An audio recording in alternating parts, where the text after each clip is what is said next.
With the Furiosa spin-off film coming up this week, let's talk about the previous film in the Mad Max series that featured this particular character. Here's my review of Mad Max Fury Road. Big Days Entertainment Rankings and Reviews.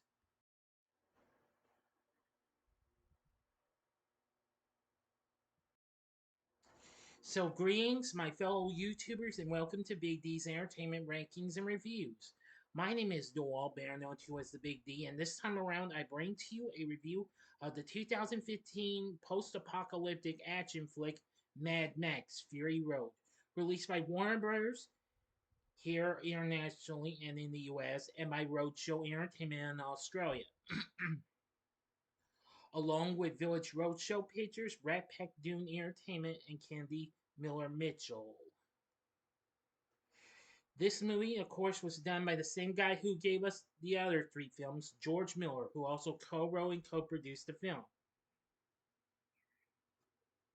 This is the fourth overall installment, and the first, not to add Mel Gibson, as I've already said, as a titular character, that rose gun to Tom Hardy,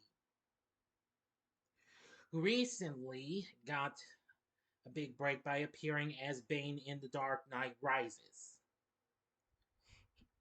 Anyway, this stars Hardy along with Charlize Theron, Nicholas Hoult, Hugh Keith Byrne, Rosie Huntington-Whiteley, Riley Keough, Zoe Kravitz, Abby Lee, and Courtney Eden in our film debut.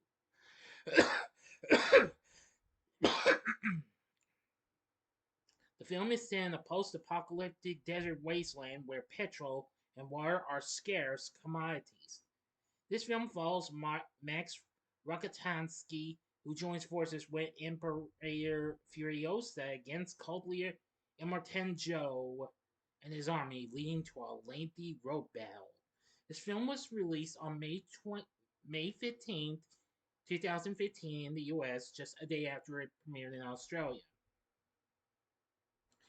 Now, this may not have Mel Gibson in it, but if you would like to see my reviews of the other three films, click on that card and you can go to the playlist that I've fixed up so you can catch my reviews of the other Mad Max films in case you might have missed them or if you would like to see it again. Anyway, this film surfaced after it had been in development hell for years since Miller came up with the idea for this in '87, 2 years after Beyond Thunderdome was released.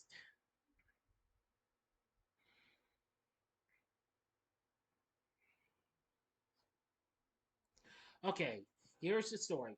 Max Rokitansky, a survivor haunted by memories of all the people he failed to protect, is captured and taken to warlord Emerton Joe Citadel. There, Max is imprisoned and used as a blood bag for Nux, a sick war boy. Meanwhile, Imperator Furiosa, one of Joe's lieutenants, is sent in the armored war rig to trade produce for petrol and ammunition with two of Joe's allies, the Bullet Farmer and the People Eater. When Joe realizes his 5 wives are fleeing in the rig, he leads his army in pursuit of Furiosa, calling on the aid of Gastown and the Bullet Farm. Nux joins the pursuit with Max strapped to his car, and a chasing battle ensues. After entering enemy territory and fending off a gang called the Buzzards, Furiosa drives into a sandstorm and loses all of her pursuers, except Nux, who attempts to sacrifice himself to blow up the rig. Max frees himself and restrains Nux, and Furiosa drives their car. After the sandstorm, Max finds Furiosa repairing the rig, accompanied by Joe's wives, Toast Capable, the Dag, Cheeto, and Angarad. Excuse me.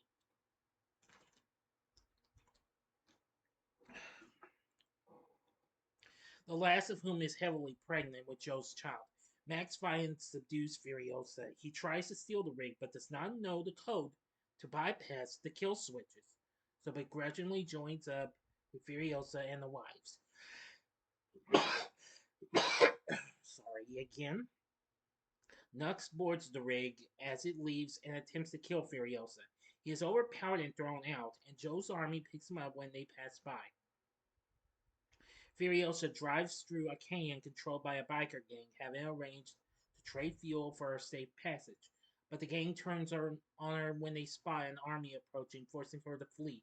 The bikers detonate the canyon walls to block Joe and then pursue the rig as Max and Furiosa fend them off. Joe drives over the blockade in a monster truck and catches up with the rig, allowing Nux to board and attack Furiosa again. But he trips before reaching the cab. While helping Max, Angarod, that's how you probably say it, falls off the rig and is fatally run over by Joe, who temporarily halts his pursuit. Capable finds Nux hiding in the rig and consoles him as he laments his failure. After dark, Furiosa and Max slow Joe's forces with mines set in swampland, but Joe's ally, the bullet farmer, continues the pursuit. The rig gets stuck in the mud and Nux emerges from hiding to help free it. Joining the crew. Furiosa blinds the approaching bullet farmer, and Max confronts him and returns with guns and ammunition. In the morning, Furiosa explains to Max that the green place to which they are escaping is an idyllic land she remembers from her childhood. She recognizes a familiar landmark and shouts out her history and clan affiliation to a woman on top. The woman summons her all-female clan, the Vavalini, who recognize Furiosa as one of their own who was kidnapped as a child. Furiosa is devastated to learn that the swampland from the previous night was the Green Place, which is now uninhabitable, and there are only 7 Vavalini left. The group begins to ride across an immense salt flat, hoping to find a new home, but Max leaves. Now for the final act ending, you know the procedure. You have 5 seconds to sub this video. Go to the description box below, fast forward to the time below. If you've seen the movie already, please continue.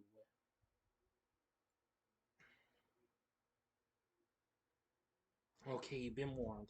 After seeing a vision of a child he failed to save, Max catches up and convinces the others to return the way they came since there is nothing in the salt flat, suggesting instead that they return and take the undefended citadel, which has ample water and crops. They meet Joe's forces and engage in battle.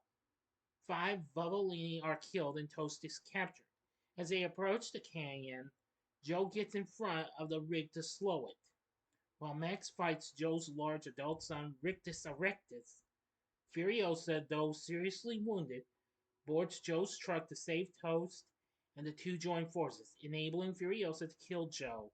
The surviving brides and Vavalini cross over to Joe's vehicle, and Nux sacrifices himself by wrecking the rig to block the canyon, killing Rictus. Max transfuses his blood to Furiosa, saving her life.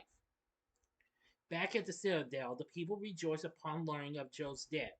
As Max's companions are lifted to Joe's cliffside fortress, Max exchanges a glance with Furiosa before disappearing into the crowd in the story. So what did I think of Mad Max Fury Road? Well, I have to say, while it may not have Mel Gibson back as him, but I must admit Tom Hardy does an exceptionally good job. He and Charlize Theron both did exceptionally very good. I love their performances. And that's what critics liked about it. So I think this was a pretty intense thrill ride from start to finish. This film was praised by critics big time for its direction from George Miller, the writing, the action sequences, the musical score done, which was done by Tom Holkenborg, alias Junkie XL. The technical aspects and performances, particularly those of Hardy and Theron. I must admit, this was incredible.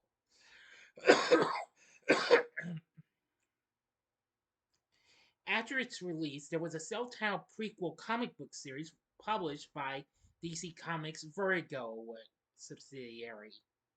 While following a paid dispute between Warner Bros. And Miller that delayed early efforts to produce follow-up projects.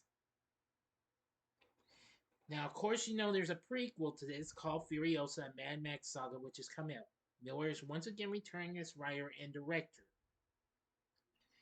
Anyway, I really liked the action sequences, especially in the final act. That was so intense.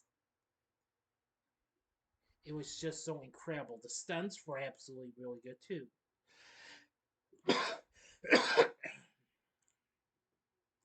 The film would go on to be the most successful film in the Mad Max franchise to this day. It went on to make 380 million worldwide against its 154 to 185 million dollar budget, and became the 21st highest grossing film of 2015.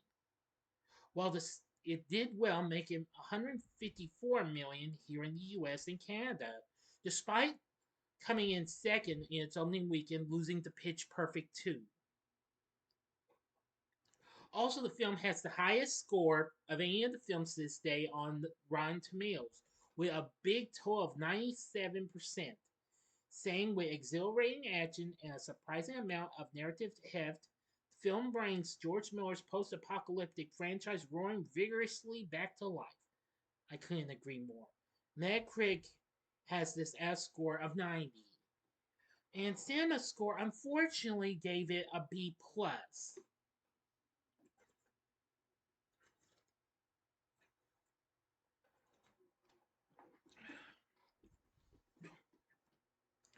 Still, it got tons of good reviews. The Daily Telegraph praised the film for its acting, screenplay, choreography, stunts, humor, and direction. Yes, describing it as a Krakatoan eruption of craziness. The Guardian wrote that it's is extravagantly deranged, ear-splittingly cacophonous, and entirely over the top. A bizarre convoy chase action thriller in the post-apocalyptic desert. Yeah, definitely. A reviewer for IGN said it's got the over the top stunts and eccentric characters and designs are all hugely important to the film, as are the troubled figures like Max himself and Furiosa. But it's the overriding sense of the film's uniqueness. It's striving to be something more than just another action movie that is more impressive. Definitely. It's just so incredible.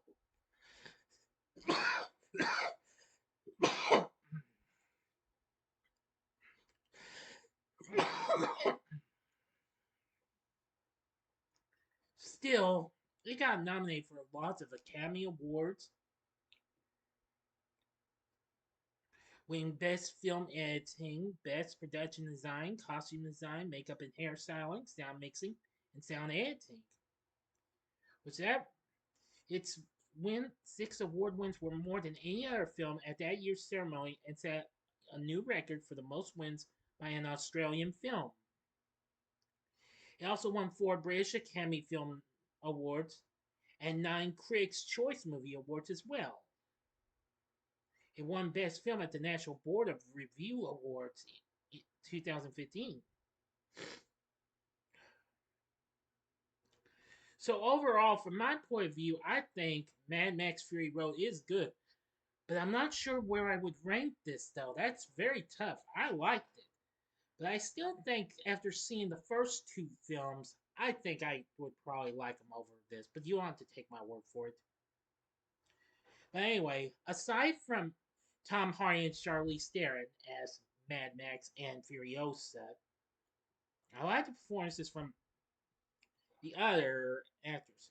Playing next is Nicholas Hoult, who recently played young Hank McCoy, aka Beast, in X Men First Class and X Men Days of Future Past, which came out a year prior. And he also appeared in the film Warm Bodies. Hugh Keys-Byrne plays Immortan Joe. Good performance.